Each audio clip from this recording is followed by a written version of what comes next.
Hello everyone and welcome back to another episode of Ruby Summer Rose Court. To recap where we left off last time, we have destroyed the Chimera nest, but at the same time we have learned that the Chimera are actually a hybrid species of man-made monsters mixed in with Grimm. So the startling discovery has been made by Pyrrha, and right now I think we are debating whether or not to bring it up to the Archon, but that is something that we're going to have to possibly decide in this upcoming episode. So, let's dive right back in. The Archon says nothing. The papers are spread out before her. She rests her palms on the one side, describing the Alpha Grimm. So, we are in agreement, right? Outside there's a rush of activity. Sershni's knights help the Bellatorm soldiers keep the peace. They send out groups of civilians, a few dozen at a time, to be escorted to the portals.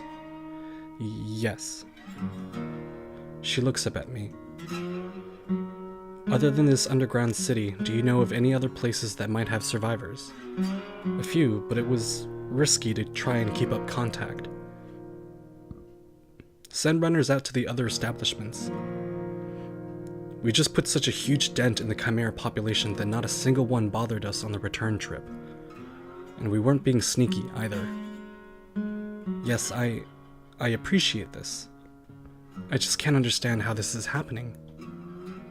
It's not unusual for Grimm to work in packs, but this is something entirely different.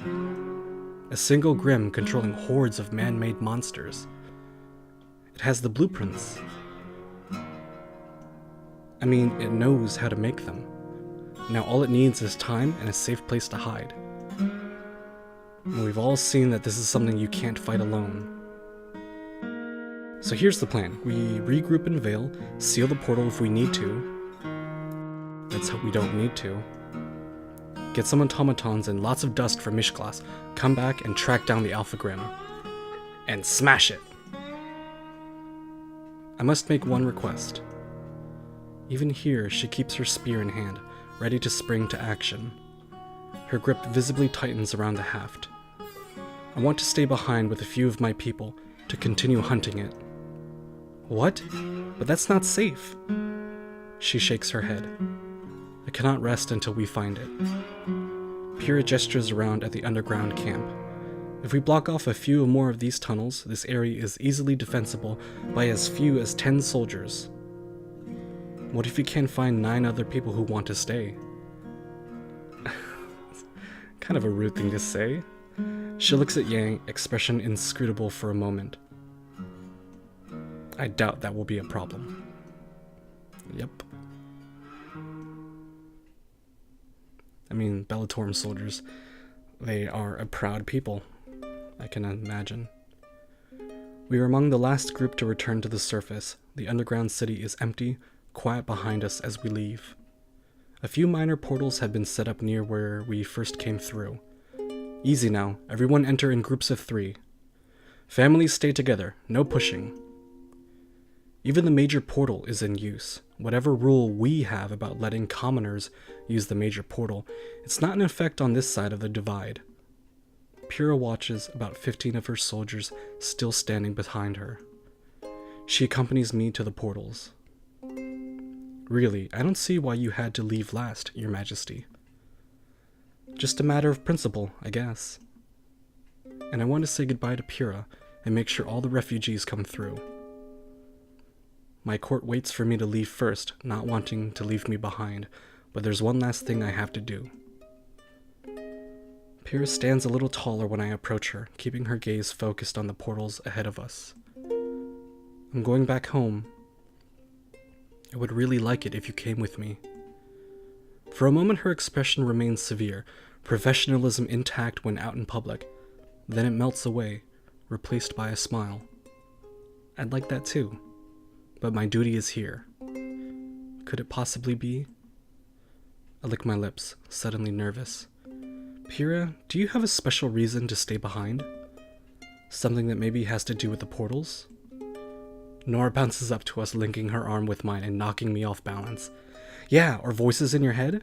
You can't ask her like that. Ren follows soon after, taking Nora and dragging her away. What? Why beat around the bush? Just let the queen talk to Pyrrha for a moment. Pyrrha's forehead scrunches up in confusion. I'm not sure what you're hinting at, but the reason I'm staying behind is to track down the Alpha Grimm. Nothing more. Oh. I thought maybe she was like Ren, Nora, and me. But if she were, Ren would have noticed it by now and told me. I just don't feel right leaving you here. Let's say you do find the Alpha Grimm, what then? You'll fight it off with a handful of soldiers? Please let me at least leave some of my forces with you, or a few of the Knights Alphaland. Bowing her head, Pyrrha remains quiet. A heavy hand rests on my shoulder. Ruby, it's obviously something really personal. Even someone like me can see that. He looks up, grinning lopsidedly at Pyrrha. Right? Pyrrha doesn't answer, but after peeking up at John once, she bows her head again and then slowly nods. This creature ravaged my home. My fingers twitch up, brushing the leather cord around my neck. The good luck pendant weighs heavy on my chest. And it's not easy to leave home. She bows again, respectfully. After studying her for a moment, I repeat the movement as best as I can. Well, good luck, Captain, and stay safe. We'll leave the portals open, but guarded. We're your allies. If you need anything at all, just send someone through. Pyrrha remains bowed, as do all her soldiers behind her. I turn towards the portals, and Pyrrha orders her soldiers to march back towards the underground settlement. As I approach, each step is lighter than the last. Come home. Come home, come home. I press the heel of my palm to my forehead, that familiar static filling my skull again. Yang walks in step with me as I pass, muttering under her breath. This is lame. I know, but Pyrrha's insisting. We can't just leave her here alone, though. Yeah, but what choice do I have? Do I just force my help? It's certainly an option. A bad one. Well, of course you would say that. What's that supposed to mean? Uh-oh, fighting. Guys, please don't fight. Crescent Rose is acting up again, and I don't need the extra noise. Ren trots up next to me. Gently, he maneuvers past Yang to stand at my right side, keeping his voice low. Acting up how? I shrug, rubbing the back of my neck uncomfortably. She's just upset that I'm not home yet, I guess. That's understandable. But I haven't heard anything from Magenhild or Lanzapua ever since I stepped through that portal. Nora squeezes in as well, taking my hand and swinging it lightly. Spiritus Bellatorum has always been a dead zone for all sorts of magic. Tuakuane just wants to sleep. I stop in place, pressing both palms to my ears as the buzzing intensifies. It's loud now, like wind howling past me in a storm. I'm going through the portal as fast as I can. Quit rushing me. What's it saying? I can't even tell, it's just loud. But if I'm hearing Crescent Rose, what if that means... The ground trembles under my feet. Oh boy. It's a warning. He wants Ruby back home before the Alpha Grimm attacks, possibly? Another earthquake. The Chimera again? That was fast. No, this is worse. Ozpin grabs me by the forearm, his grip surprisingly strong. Your Majesty, this time I must insist you go through the portal first. Ozpin, every time a Chimera attacked us, I didn't feel a thing. Crescent Rose only does this when there's a Grimm attack coming. Breaking free, I collect some residual energy inside me, calling upon Crescent Rose to give me a boost. Rose petals explode around me as I propel myself forward, rushing past Pyrrha's forces to skid to a halt right in front of her, my arms extended. Pyrrha, something bad is on its way. I know you feel like you have to fight this on your own, but... Decision time. You're coming with me, or I'm staying with you. Well, if we stay...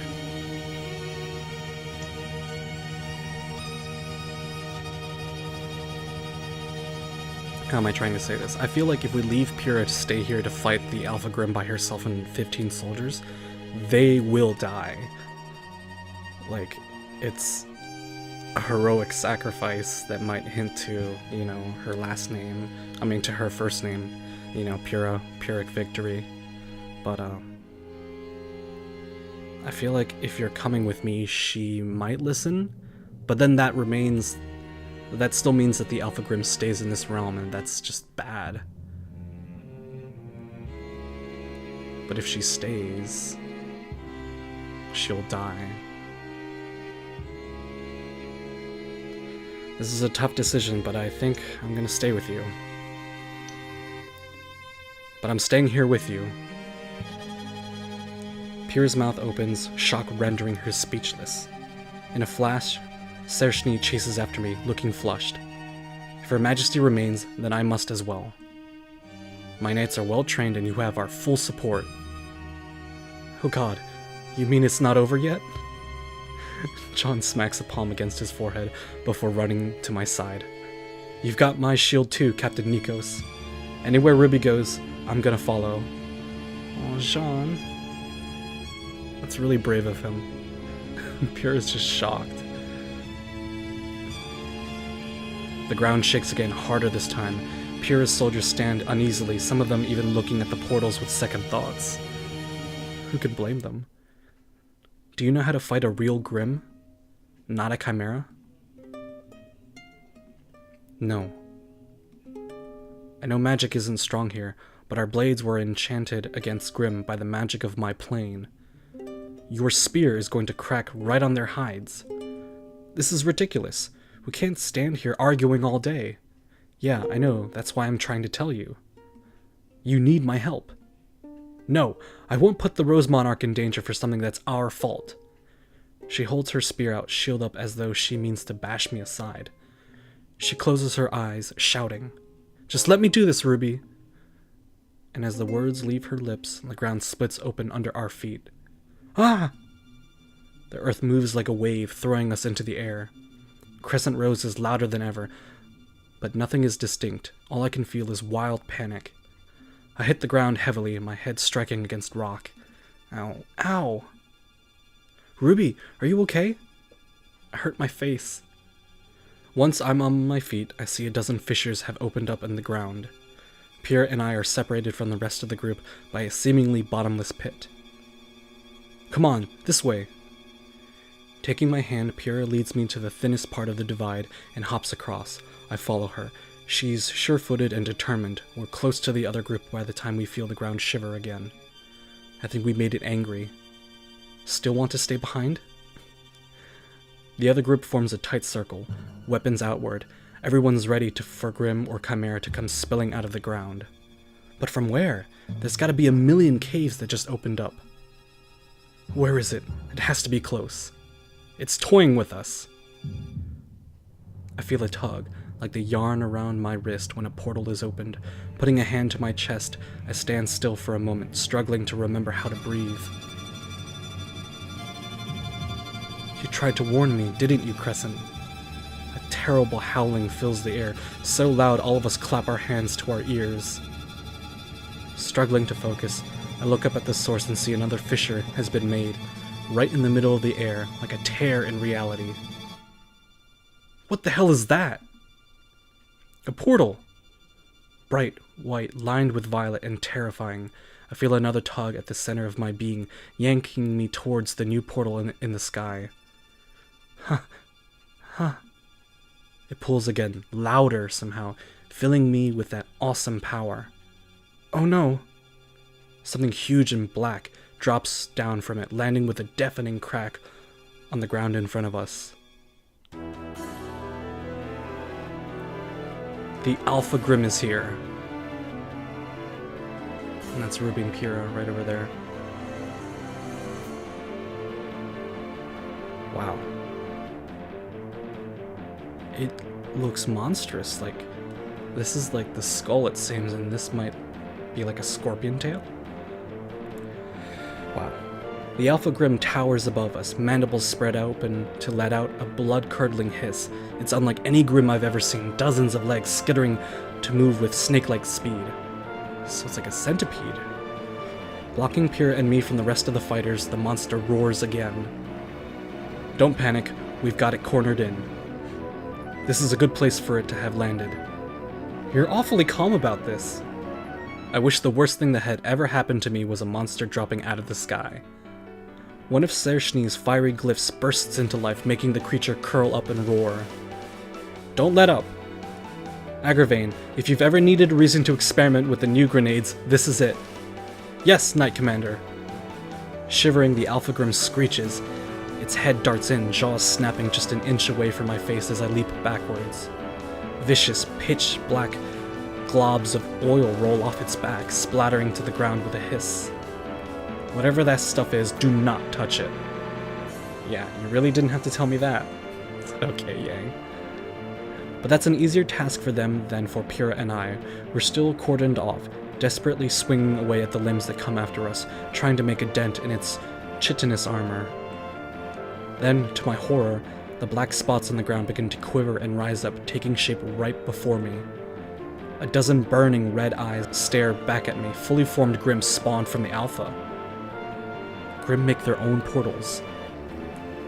Orborbatusk squeals and rushes me, curling forward to try and pierce me with a dozen spiny barbs. Grabbing Pyrrha by the cape, I yank her away, further from the Alpha Grimm so we can focus on the smaller ones trying to box us in. That's why they exist everywhere. Dodge! Dodge! Don't block! Your stuff's not enchanted. I'm trying! They just appear and multiply and destroy. Massive thorny vines snake through the ground near us, grasping Grimm by their ankles and necks. The vines lift them up and smash them against the floor, or fling them aside to fall down one of the many chasms. I am attempting to close the distance between us, Ruby. Thank you, Penny. I love you so much. Don't worry too much about that, just focus on the Alpha and protect Pyrrha's soldiers. Is that a direct order? Little Thorn slices through another Grimm, the splatter of black gore on my face, making me wince. Yes, Penny, it's a direct order! A Beowulf races towards me on all fours, skidding to a halt and rising up on hind legs to take a wild swing at me. Lifting up Little Thorn, I weave through the attack and thrust forward. There's very little resistance. The Beowulf goes down at once, dissolving away. These Grimm are weaker than the ones we fought before. Finally, some good news. She ducks low, white claws slicing just above her head. On instinct, she hops to the side, thrusting in with her spear, which cracks immediately between a huge set of fangs. Damn it! I told you so. Lightning surges around the Alpha Grimm, gouts of flame swirling around every branch of electricity. The funnel of semblance twists, whip-like, striking and strangling the Alpha before dissolving away in a flurry of pink petals. Pyrrha swears loudly, sideswiping a blob of black pitch that gets flung at us with an idle whip of the Alpha's tail. How do you kill these things? Tear them apart or get lucky with a hit to the head. An idea strikes me. Okay, new plan. Blake, tie it up. Penny, you too. The rose vines whip out as soon as the order leaves my lips, weaving around the Alpha's legs and tugging sharply to knock the Alpha off balance. Chains rattle, wrapping several times around the Alpha's long neck. Blake runs in between its legs, clambering up its back and back down on my side. Somebody get the wings out of the way. It's got wings, too. On it. Give me a boost, Weiss. Yang leaps up, a glyph flickers under her feet for just an instant, long enough for her to kick off, reach the Alpha's wing, and tug it back down. As she steps in, Sershni's blade is nothing more than a silver blur, severing the wing at the joint with surgical precision. Anybody feel like throwing me too? Oh, here it comes. Hop on, bud.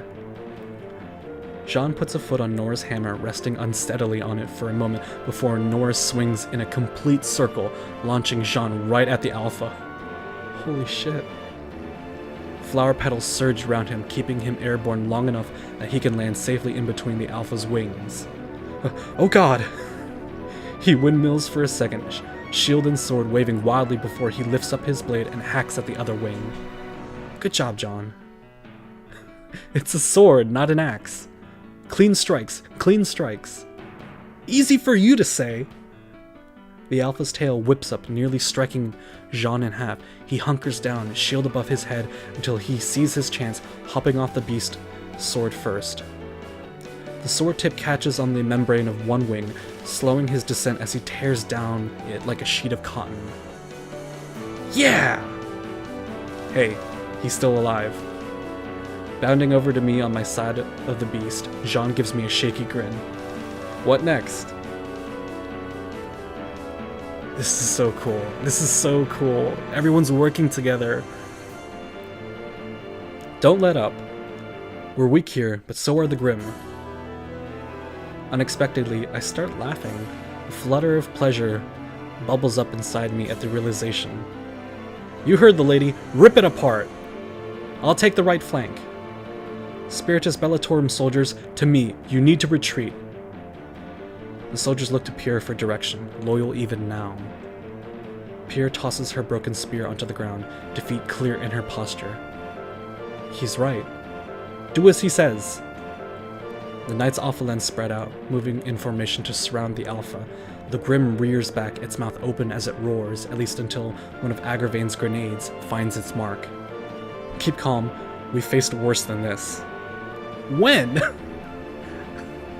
I was just about to say this, like, this is like a big bad in the world of Summer Rose Court. Like, I don't know if anyone has fought something this big. The dust bomb bounces off the inside of its cheek before vanishing down the monster's throat. A second later, it explodes, smoke billowing up as the Alpha writhes in pain. This thing has too many eyes. It's got too much of everything. Gallius yanks a wicked-looking warhammer from her pack, jamming the sharpened pick deep between the plates of its armor. On 3. 1, 2, 3. Hauling back, she and the rest of the knights hammer the Alpha's armor, hooking beneath the bone plates and tearing them clean off. Somebody focus on the head. It's big and ugly, but it's still a Grimm. Brain it and it'll go down. I hope. Rattling me, Pierre's strong grip holds me back from another charge. What are you waiting for? We're giving you an opening to retreat. Just one strike. Her eyes are feverish, wide, but her expression remains otherwise stoic. Just give me one chance to strike back. That's all I ask.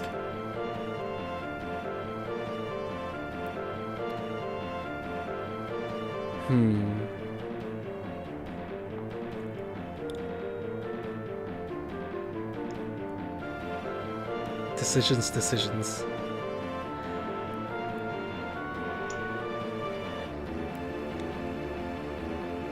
I feel like she will listen to us if we order her to retreat, but it'll like really... I don't know. Pierre's not the one to hold grudges, but I feel like if we deny her this opportunity, it's gonna like really like put a strain on our relationship. And like, you know, at the end of the day, if we do defeat this thing, she'll be happy that it's gone, but she'll feel like that chance to have like an impact on its fall will have been like robbed from her. And you know, we can either give her a little thorn or ask for Penny's sword. I don't know. I'm thinking between these two options.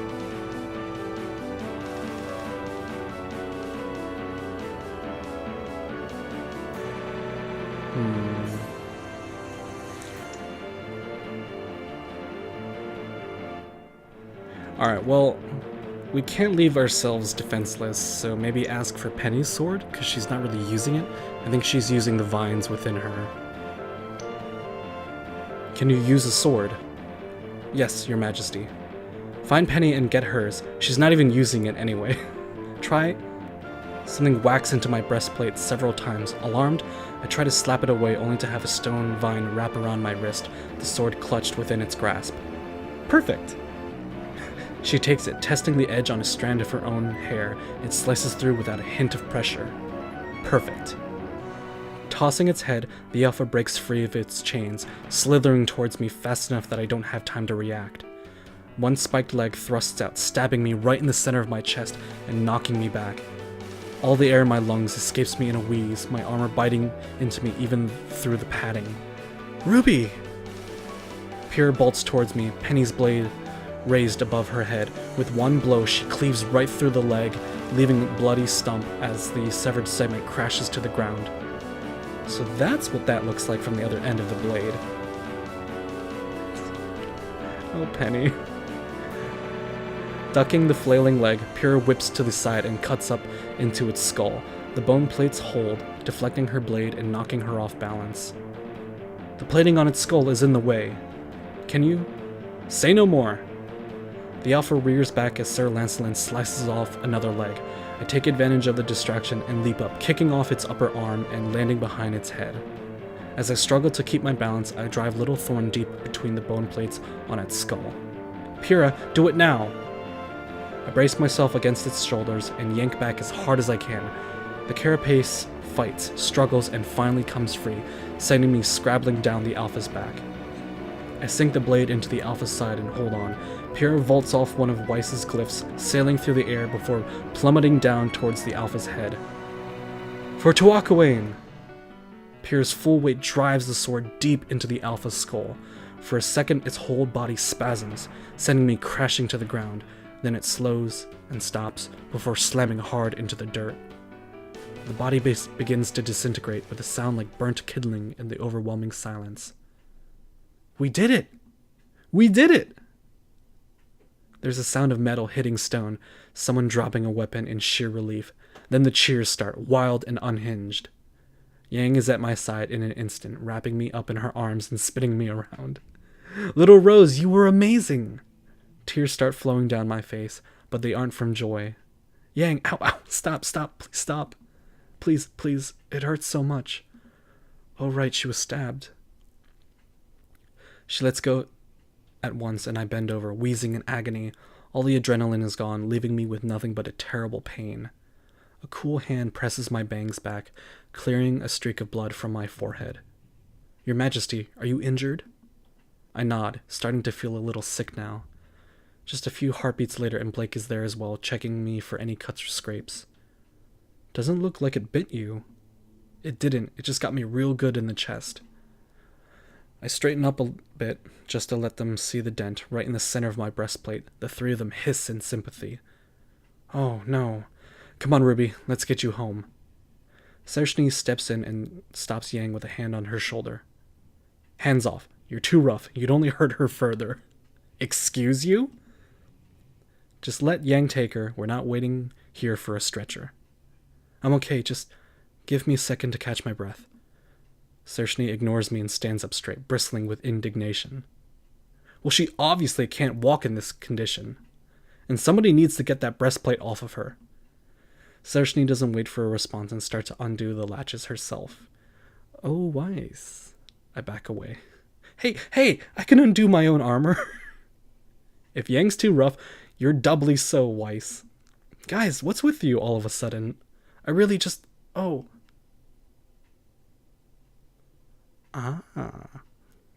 Before I can get another word out, a firm pressure taps the back of my knees. My legs buckle before a strong pair of arms catches me and lifts me up without a hint of effort.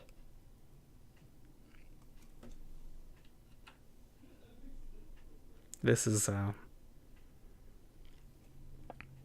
what was their ship name? I go by Milk and Cereal, but there's another one. I think it's called Pure Ruby, right? So this is prime Pure Ruby content right here. It's just, look at this artwork. It's really, really pretty. And it's like a moment where all of Ruby's like, her court members are fighting over her, and then Pyrrha just comes in and swoops us up into her arms. Not saying another word, Pyrrha looks straight ahead as she carries me through the portal. Home. Home. Home! Gasping for breath, I bolt upright. Just a dream. It's never just a dream, though. My whole body hurts so much. When I get up, I make sure to avoid looking at the mirror. The bruises still haven't faded, even 2 weeks later. Penny isn't anywhere near, which is surprising. Ever since I got back from Spiritus Bellatorum, she's been stuck to me like a prickly pear. Well, everyone has been, but most of them don't find a way to watch me in my sleep. At least not that I know of. At least I'm not the only one out of commission for a while. At the thought, I put on my clothes and head down the castle into the gardens, where Pyrrha often spends her mornings, ever since she arrived. So we did it! We defeated the Alpha Grimm, and everyone is safe. That's really good news. Sure enough, she's there, sword in hand. She drills at half speed, trying to keep active. Her armor is cast aside for now, and I can spot bandages underneath her clothes with every idle movement. I watch her for a bit before interrupting. You don't know the meaning of bed rest, do you? Surprised, she stops and turns to face me, her spine rigid as she bows. Your Majesty. I wave the formality aside, walking over to sit on one of the benches. Come on, it's just us. Pyrrha relaxes in increments before smiling, cautiously. Sorry, Ruby, but it's not like you're a good patient either. Yeah, but when I'm hurt, I don't act tough for 2 days and keep my broken ribs a secret until I pass out in the throne room.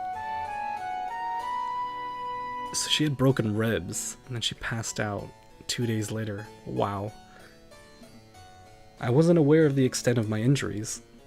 Yeah, obviously. She comes to join me on the stone bench. It's warm from sunlight, and I can feel Crescent Rose's power in the material, waiting to be unleashed.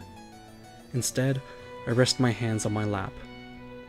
Think you'll be ready to head home soon? Hopefully. I'm eager to begin rebuilding. I can imagine. There's a bit of an awkward shift in the air. Pyrrha? You want me to stay? Blank surprise, but then I nod. You, or the Archon. But I'd rather it be you. The Archon wasn't there when we stormed the Chimera Nest, you know? I want you to stay. You're my friend. Yeah. She folds her hands in her lap as well. I want to stay too. Got some little blushes here and there. Pyrrha closes her eyes and reclines on the bench, letting the morning sunlight hit her face. We rest in silence and in peace for the rest of the day.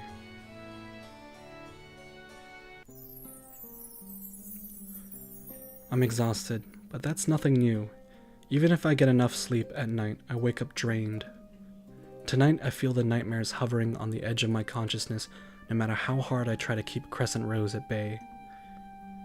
I can't sleep like this. Hopping off my bed, I get dressed and leave to wander the castle. There are guards, but all of them let me pass by interrupted. As long as I'm within the walls, I'm safe. Heading outside for some fresh air, I decide to climb the ramparts and look out west, the direction of my home. Or Yang's home. If I go back, would they still accept me? Even before they knew who I was, I felt isolated. Not ostracized or treated cruelly, but just a flicker of light distracts me from my thoughts, accompanied by a familiar voice. Glinda is wandering the walkways as well, whispering fortification spells to the torches in the walls. Glinda! I run over to her and she looks down at me with surprise. Good evening, Rose. She glances around her. Or rather, good morning. It's very late. Did you sleep at all? The words don't really carry any weight. She doesn't sound surprised or chastising at all. When Ozpin was on the throne, I doubt he got much sleep either. Nightmares. A Grimm attack? I shake my head no, and she relaxes somewhat. Just normal nightmares, I think. Care to join me on a walk? Of course. I've been meaning to have a private chat with you for a few weeks now. Without the Arc Boy tagging along for semblance lessons. Yeah, he's come a long way though. It's a miracle he's still alive, so I must commend him for that, at least. The city of Beacon is nestled under our feet, quiet and dark. The past few months have been busy. Yeah. After she gives me a look, I correct myself. Yes, they have been. To my shock, Glinda lowers her head and chuckles. Oh wow, I made her laugh. Warm and pleased, I feel extra fluffed up, all my exhaustion forgotten. So, what did you want to talk about? It's about Spiritus Bellatorum. My good mood drops. Every time I think about that place, my whole body starts aching. I'm pretty sure I still have bruises from that trip. I wish I could have been there to help, Your Majesty. The situation they found themselves in was beyond catastrophic. It's okay, we managed to pull through. You stepped in as a leader more than I thought possible. I'm proud of you. Aw, thanks. And Nikos was an excellent choice for the court. She's a natural-born leader as well, wise beyond her years. A little reckless, but I imagine that is a product of her youth. A thoughtful silence falls between us again. By the time we break it, we've circled the castle entirely. I kinda want to go outside the castle. I can accompany you if you want.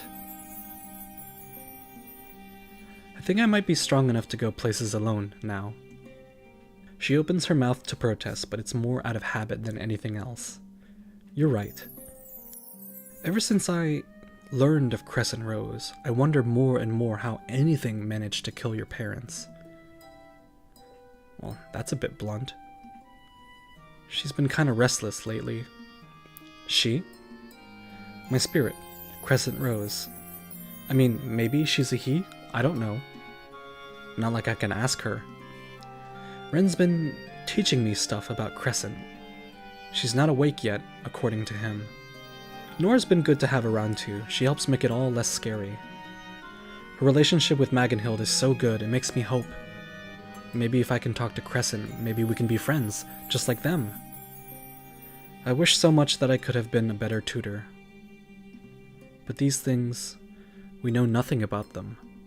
The Grimm, the portals, the spirits that control them, or the humans who have been chosen to wield them. We know nothing about any of this, Osmond or I. I don't think you can be faulted for that. And anyway, we're making progress. Gotta take it one day at a time. You may be right, Wise Rose. It looks as though I am the student tonight. Oh, okay, you can stop now.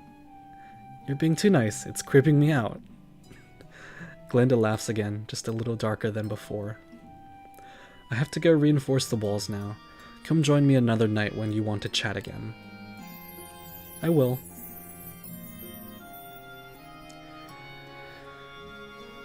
I'm gonna try and get a little shut-eye after all.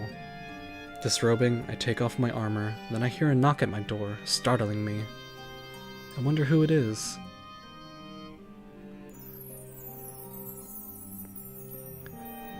Why are we given so many options?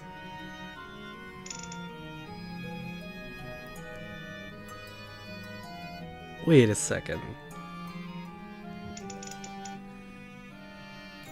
Does this impact who shows up at the door? Depending on who we choose? Because if it is, please be Penny. Please be Penny. I've been dying to talk to her more.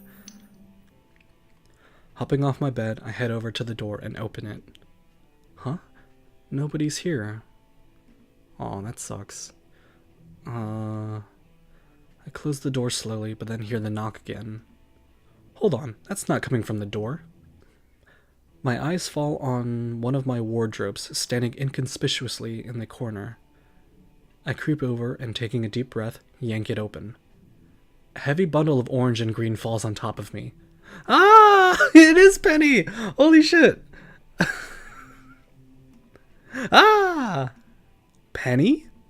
Ah! Oh, hello, Ruby. What are you doing awake at this hour? That's pretty weird. Right, that's the weirdest thing going on right now.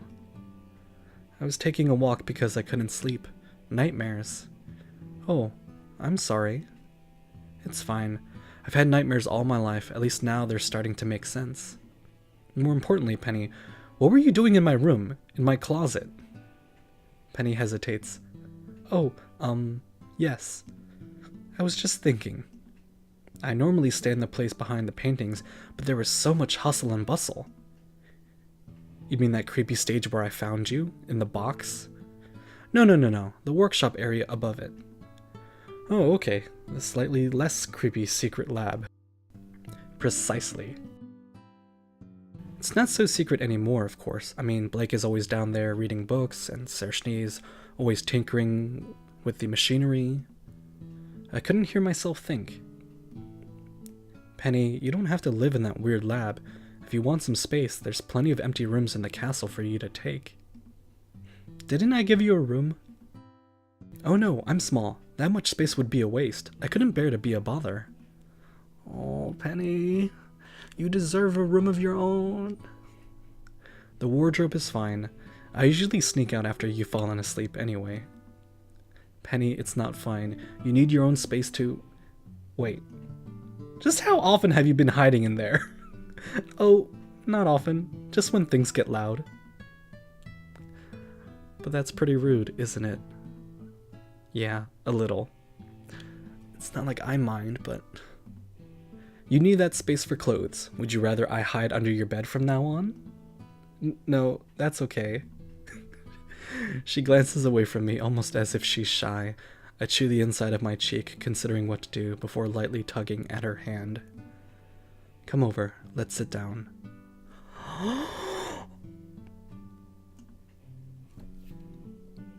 Is it happening? God, this is making me so nervous right now. I guide her over to the foot of my bed, her hand still in my own, and climb on, curling my feet under me to sit cross-legged. Penny sits on the very edge of the bed, keeping a slight distance, but the mattress shifts dramatically as her weight settles down on it. I lose my balance slightly and clutch her arm to steady myself. Whoops. Sorry. Oh. It's okay. I failed to account for the displacement my weight would have caused. I'll be sure to test for that in future investigations. Investigations? Oh boy. What have you been up to, Penny? Penny, have you been investigating my bed, too? Not yours, specifically. I've tested most of the beds in the castle. I'm categorizing them in terms of material, softness, overall comfort, thread count. Why? I spend a lot of time sleeping. I suppose I appreciate how beds make it more enjoyable. Testing beds isn't something most people do. Nobody was weird to you, were they? On the contrary, Lady Nora even offered to assist me in testing them. She claimed my methods lacked a certain rigor. What, like jumping on them? Yes, I think so. She said she was more than happy to assist in investigating the enjoyability of beds. I'm going to have a word with Nora about that. The Queen's Guard did caution me when I asked after her bedroll. Penny puts one hand on her hip and juts her chest out in a confident pose, imitating Yang. Tell me if someone tries to partner up with you so I can smack them. That sounds like Yang, all right. That said, when I asked her about the protocol for when I wanted a partner, she was notably silent. Were you teasing her? You're not nearly as innocent as you let people think, are you? I wouldn't say I want to give the impression that I am. I'm just... Penny smiles and squeezes my hand a little tighter. Thank you. Thank you, writers of Summer Rose Court, for this beautiful Mechanical Rose content. Thank you so much. This is amazing! I'm just new to this. I used to wonder what the world was like when I was slumbering, and now suddenly I've been brought into the world. Too suddenly for me to fully grasp. Let's talk about it, you and I. Well, let's talk about it. Honestly, I'm still getting used to a lot of the changes here myself. How so? Returning to the castle was a big change for me. It's filling up with people from places I never thought I'd see. I'm new to diplomacy. I'm afraid I'm going to upset someone eventually. Don't say that. Everyone is so nice. I'm sure we'll all continue to get along. I hope so. Like Ren and Nora, they seem pretty nice. They're fascinating. It felt as if I was meeting old friends when we were introduced. I know what you mean. They put me at ease too. Master Wren in particular was intrigued with my connection to Crescent Rose. I'd like to discuss it with him in greater detail. I'm getting used to explaining how I'm different from everyone else. It is a pleasant change to be able to relate to someone instead. I didn't expect all powerful spirits living in our brains to be what I could relate to, though. True. We both lapse into silence, Penny's looking down at her hands, and after a moment I find myself speaking again. So what's bothering you? Penny's hands close tight, and she looks away from me. I've read what remains of my father's journals. I've read between the lines. I'm not supposed to be doing this. Doing what? I'm not supposed to be here with you, as if I was a real person. Penny, I'm supposed to be a weapon. I slaughter Grimm with ease. Their claws break against my skin. That doesn't mean you're a weapon. We're all fighters, and we'll fight right beside you. Penny shakes her head violently. You don't understand. My father held the court in contempt. He only cared for Queen Edubige, but when she fell ill, I think he planned to usurp the throne. What? How? By using a puppet, Ruby. Me. You know the strain Crescent Rose puts on a person? My mind flashes to Ozpin's gaunt face that very first day that I arrived at the castle. I'm guessing Penny's father wasn't in my direct bloodline, so he couldn't just replace the queen himself. A usurper wouldn't last long on the throne. They could if their flesh was steel, if, no matter how much pain they felt, they couldn't break. I can feel Crescent Rose, Ruby, her roots snaking through the ley lines of the world like veins. If a puppet was sitting on the throne, then I'm not supposed to protect you, Ruby. I'm supposed to replace you. Oh no.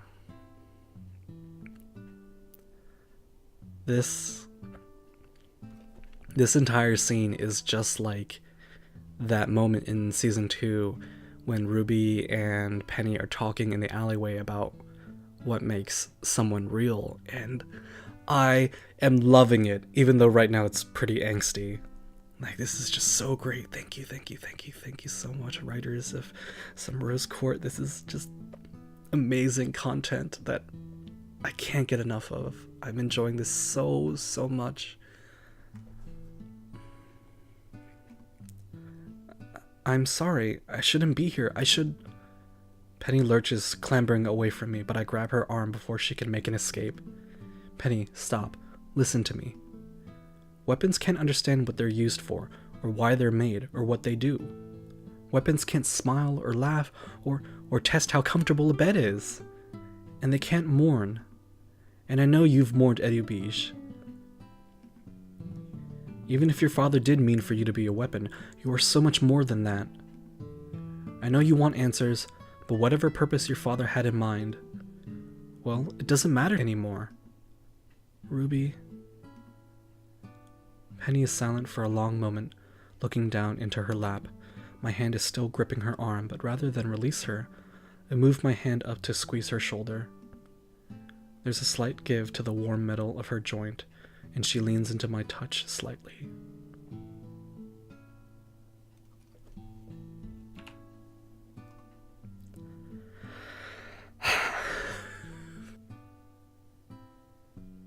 Keep it together. You're saying that I don't have a purpose. No, I'm saying you have a chance to choose a purpose for yourself. Just like everyone else, huh? My answer is immediate, surprising us both. Not exactly. Penny's eyes flick up, finally meeting mine again. I think back to my life in the desert. Once Glinda found me, it didn't matter if I wanted to stay or not. We don't always get to choose. Realizing how seriously Penny is looking at me, I immediately try to brighten up. So when we do, we need to cherish it. She's already feeling bad. No need to add to it. Ruby, Penny's voice hitches, and without any further warning, she springs forward, her arms wrapping around me. Oh! Whoa! Of course I'll cherish it. I promise, I promise. I knew you would understand. I should have spoken to you earlier, but I was just so scared that maybe someone would be mad. I didn't want to usurp the throne. I want to help. I want to... Easy, Penny, easy. You're really heavy. She's babbling so frantically she doesn't hear me, and I try to pat her back reassuringly and ease her off of me. It's easier said than done. It's hard to focus when you're being crushed into your bed by a girl whose body's probably made out of steel. She can't be solid steel, though. I mean, she feels fairly... My face heats up. Soft. Oh, okay, time to move. They were touching. They were holding hands and hugging each other and confiding with each other very emotional subjects. Oh my god. It's the best episode so far. This is the best episode I've played so far.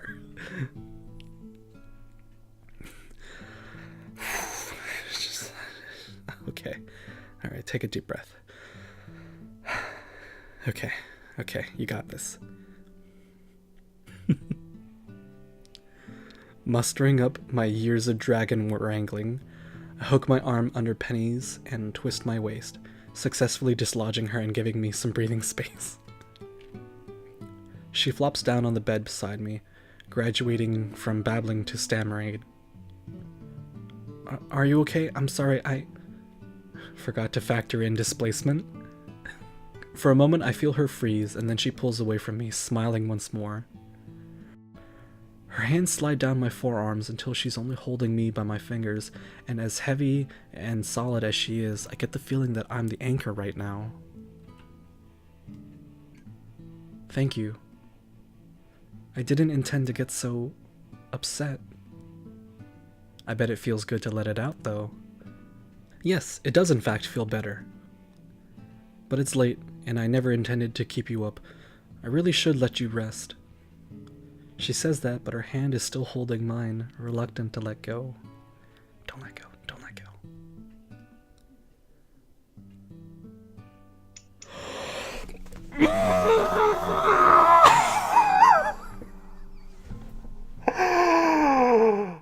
Oh my god, oh my god, oh my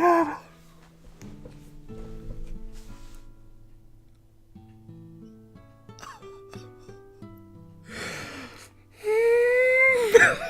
Jesus Christ. This is amazing. Okay. Oh my god. Oh my god. Oh my god. Oh my god, this is amazing. Deep breath. Deep breaths. You got this. Let her use the wardrobe. No. Ask her to leave. Fuck no. Let her share the bed. Fuck yes.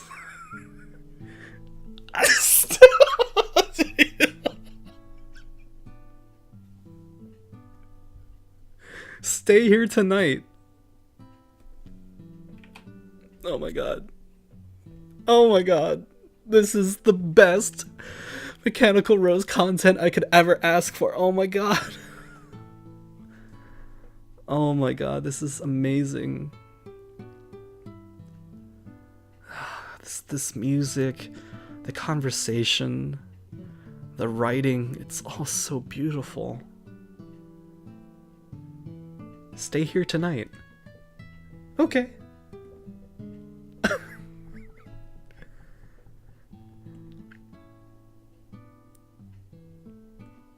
Oh, well, perhaps I shouldn't. From my research into bed comfort, I've found suggestions that it's often considered perhaps inappropriate. Well, not necessarily inappropriate, just... I'd feel better knowing you weren't alone right now. I lean forward and gently press my lips to her forehead.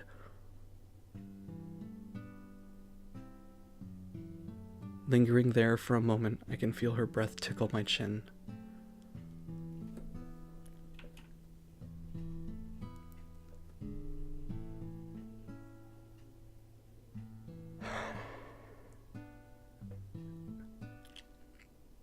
gonna have to read this again.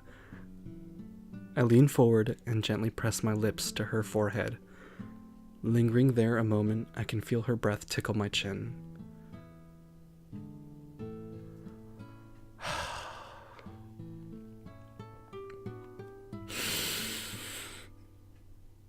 Oh my god, it's actually happening. She breathes too? That's another surprise. I pull back and smile at her as her blush grows into a green, bright enough to match her eyes. I'm sure my face is red enough to compete. Is that okay? Perhaps we need to discuss our definitions of inappropriate. Tomorrow. She yanks the bed covers out from under me and throws them on top of me. Caught off guard, it takes me a moment before I find my way out from under them, but when I do, I'm rewarded with the sight of Penny curled up in the blankets like a flustered caterpillar. This is nicer than the wardrobe. Why do you like the wardrobe anyway? Is it that comfortable? Not particularly, but it's familiar. Oh? Wait, you don't like it because it reminds you of the coffin you were in? Penny shrugs. For a long time, it was all I knew. When I get overwhelmed, retreating there helps. Oh, Penny.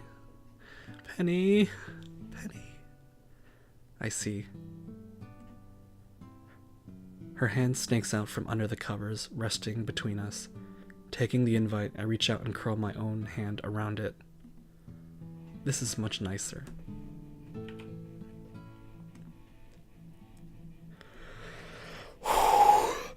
Oh, holy shit.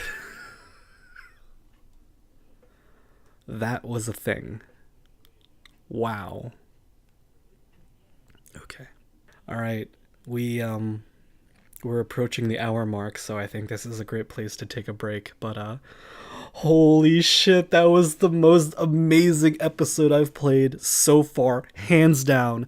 Not only were we rewarded with that badass fight against the Alpha Grimm, which was just amazing to read through, like the writing in that section was just so amazing and so like adrenaline pumped and just like high octane action.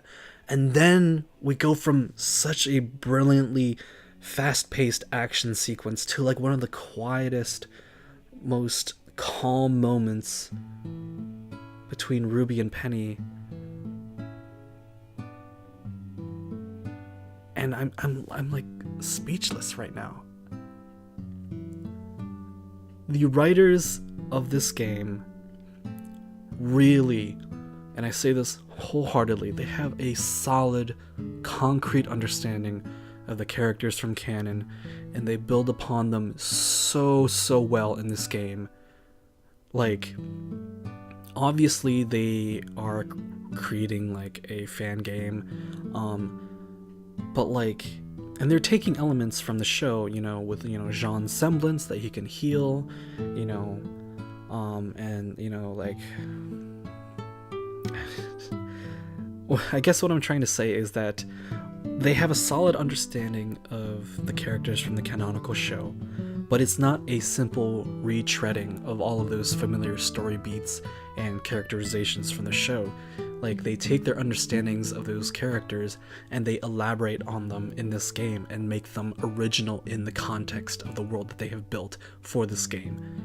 And so that scene where we were talking to Penny in our room late at night,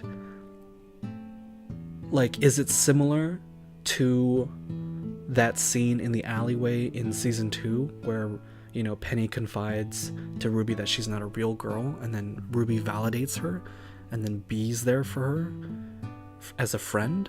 But in the scene that we just played through, you know, it's a bit different. You know,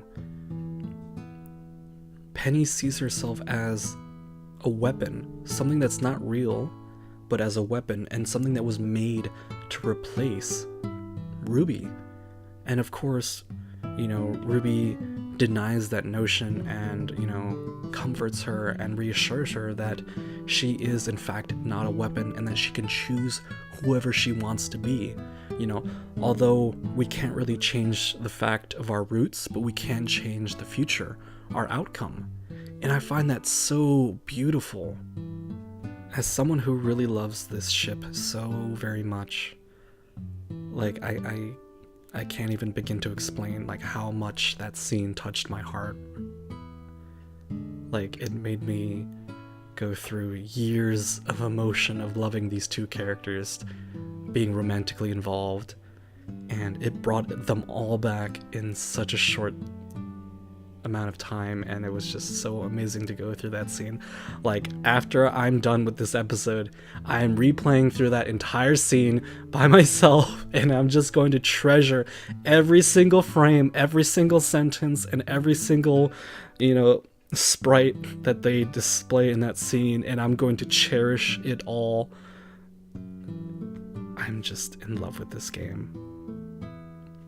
You know, it doesn't even matter which character Ruby, you know, flirts with in this game. You know, the romance is very well written in this game. You know, it could be with it could be Lancaster, it could be Ruby with Jean, it could be Ladybug, Ruby with Blake, you know, it could be White Rose, you know, Ruby with Weiss. But like, it doesn't matter who your character in this game chooses to be with. It's just perfect. It's just perfectly written. But anyways, this is by far my favorite episode so far, and it just goes to show that how flexible the writers of this game are, how they can flawlessly maneuver from writing such a intense, action-heavy sequence to one of the most emotional and romantic scenes that the game has presented us so far. And the fact that they can do both moods and tones kind of like back to back to each other almost. Like, that just goes to show how solid of a grasp the writers of this game have on their creation and on the canonical show that they're basing it off of. And, you know, that just says to me that this is really excellent writing, and I can't praise it enough. It really is solid writing, and I'm loving this game so much so far. But enough rambling, I guess. But thank you all so much for watching, and I'll see you on the next episode of Ruby Summer Rose Court. Until then. You so fucking precious when you smile. Yeah. Girl, I lose myself up in those eyes.